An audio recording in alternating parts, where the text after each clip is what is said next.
people evaluate their teachers based off their student standardized test scores, but the standardized tests are way too hard for normal students to succeed on. And just because someone does good in a standardized test, I feel like that's not a good measure of if you're a good teacher. No, it's not, and it doesn't factor into account.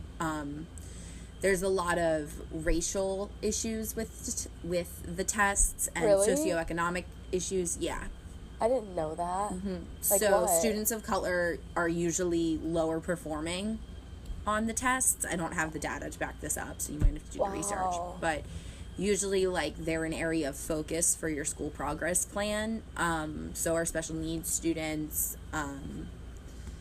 And so lower socioeconomic students tend to not do as well just because they face other challenges at home. Yeah. So, like, if a student's coming to school and they haven't slept and their clothes aren't clean and their only meals are coming from the school, like, how are you going to convince them that a standardized test is what their priority should be when their basic needs aren't being met? Yeah, that's insane. And then how can you hold the teacher accountable for their success or failure when there's a lot of issues outside of the teacher's control? That's an interesting topic.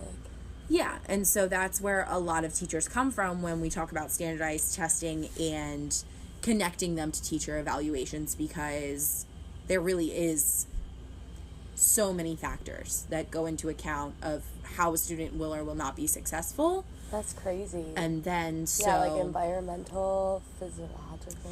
The reason I left, I don't want to say it was because of the money, because that sounds terrible, but I think but like money is important.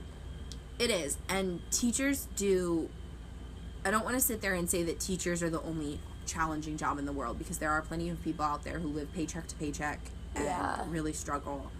However, there aren't very many professions where you're expected to have multiple higher degrees. Yeah. So you have to have a bachelor's, you have to have a master's, and you have to continually keep going to school to be a teacher. Really? Yeah. So you would have had to do that? Because you just had your bachelor's, right? Yeah. So you have to do all of those things to stay a teacher. And that's the first thing, is that's the educational expectation on teachers. And then you have these well-trained people, some of them. I would like to think the majority are very well-trained teachers that know what they're doing, that are trying to, one, meet the needs of their students academically, help them develop socially, and then you add in parents who, for all kinds of reasons, can or cannot be involved, and then you get parents who want to tell you how to do your job because they've gone to school, so they know how to be a teacher because they've gone to school, and it's not exactly the same thing. And then you get the issues of whatever the county is pushing at the moment, so whatever academic focus they have, and you have to meet those needs too. And then all of a sudden you're trying to be 50 different things. That's insane. While living paycheck to paycheck.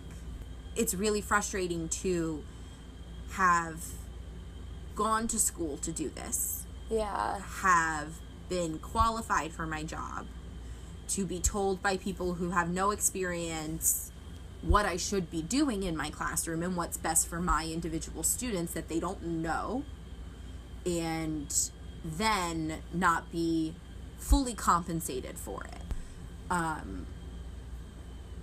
think the biggest thing people can schools work on, is making sure that new teachers have support. Yeah, I think that's probably the most important making thing. sure that they're, because when you're a new like a support system with other teachers, or like mentors and stuff like that. Kind of, yeah. And schools really try, but a lot of times it doesn't work because everybody's taking on so much at once. Yeah. Schools are overpopulated, overcrowded. Wow. My largest class last year was 35 students. Wow. That's a lot. It is, yeah. And when you're a novice teacher and somebody hands you 35 kids, you don't have... That's overwhelming. It is overwhelming, and there's so many things that you need to figure out, not let alone what to actually teach them, but how to manage them, how to set behavior expectations, how to be able to contact their parents when you're 22 and they're 45. You started when you were 22? Mm-hmm. Oh my God.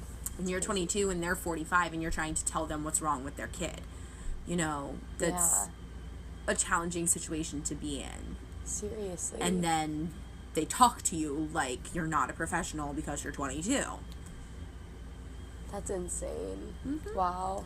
And it's very different because in no other field would you be talked to that way by doing your job, but all of a sudden when kids get involved, when people's children become involved, it's a very different kind of issue and a very different kind of situation. I can imagine parents getting offended by that if you're so much younger. Yes. Wow, so, that's crazy. There's a lot of reasons teachers burn out. There's some systemic issues that come from with how our educational system is structured. Wow. Which aren't going to be easy fixes.